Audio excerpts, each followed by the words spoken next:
king attire. He called himself the king of the whole country, and you actually look in the Bible and you can find Sidonia as being the name that they would use.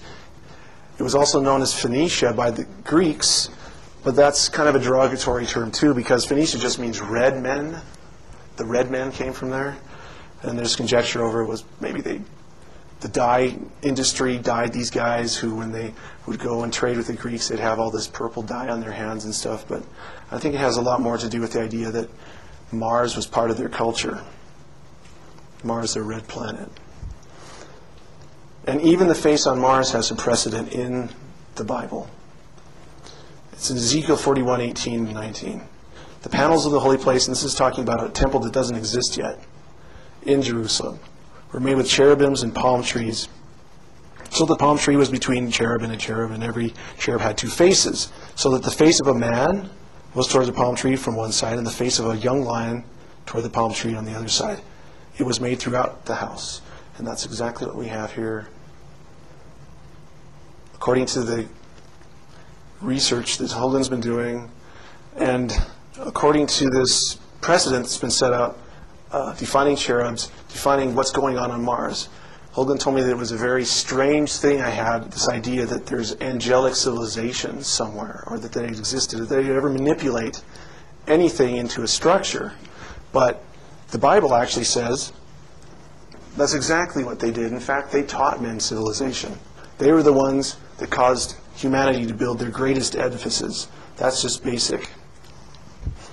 Now this would be the second part of the great cosmological clock, the great the great clock of doom in the heavens. This word in Hebrew, Leviathan. This is a talisman from Eliphas Levi. He's obviously illuminated, but this word is Hebrew and it actually exists in the Old Testament, and he has it circumscribing a pentagram. So you have the symbol here of the procession, because that's what this symbol is, a cryptic thing of, and this outside of it, there's an addition to it.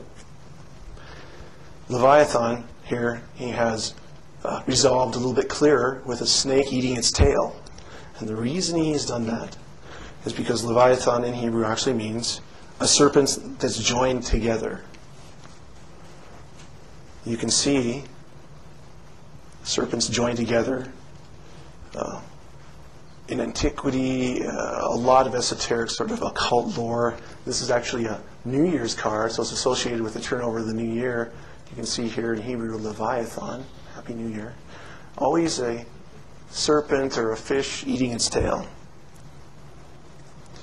It's a big part of the clock in the heavens because this is the Milky Way. And it's orientated this way around the ecliptic.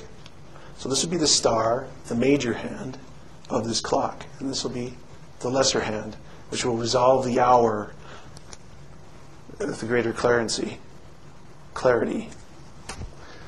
And here it is. This is Leviathan. Here's the head of the snake right here, the tail going into his mouth, his body. You can look at it a little bit clearer here. The tail going into the mouth. And this actually is galactic central point. This is how you read the clock of doom. The cardinal points of the heavens where the cherubim occupy, the sign, they don't actually occupy it, but the symbol of them are here. The lion, the bull, the Aquarius, the man, and Ophiuchus right here. Right before you hit these cardinal points, you'll actually be able to bisect the whole zodiac twice. And one point here cuts it in half along where the Milky Way is. So you notice, if you have the precession actually taking 25,920 years to go once around, quarterly, when it hits these cherubim points, these cardinal points, it takes 6,480 years. That's just quartering up to the precessional year. What happens then is that when these signs are aligned to either the equinoxes or the solstices of our year, then we hit what's called the end or the beginning of an aeon. The Greeks actually had a time for the aeon. The aeon, to us, sounds like a ethereal, long stretch of time, but the aeon to the Greeks was actually this amount of time, 6,480 years. So you can move through here to here. When that happens, and you're actually on a solstice or an equinox, you know, you get up in the morning, the sun's rising right here between Pisces and Aquarius, you know that something big is going to happen. And in fact, that's exactly what's happening now. This is what it looks like. If you get up on December 21st, winter solstice, the sun will rise right there in the mouth of this Leviathan, also called an Ouroboros. Rise right in the center of galactic central point. Crosses right through here. This is the ecliptic. All the planets cross right through this most holy site of the heavens, according to the ancients.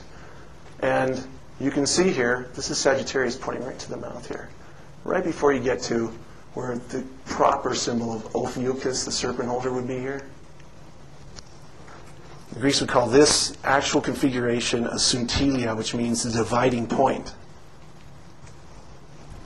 Now, this maps out the dividing points. We're presently in one. They last for around, 200 years. I just picked 2012 because it seems to be a popular time for doomsayers and people who read the Aztec calendar. But if you count back from here, you actually start at the birth of history, 6,480 years, jump back again, the Pleistocene, where all these sites, these megalithic sites, seem to have been destroyed by water, which fits perfectly into the idea of Noah's epic, the flood epic right here. Go back again, 6,480 years, glaciers at a maximum, sea levels below 400 feet lower than present. And then you go back before that, another 6,480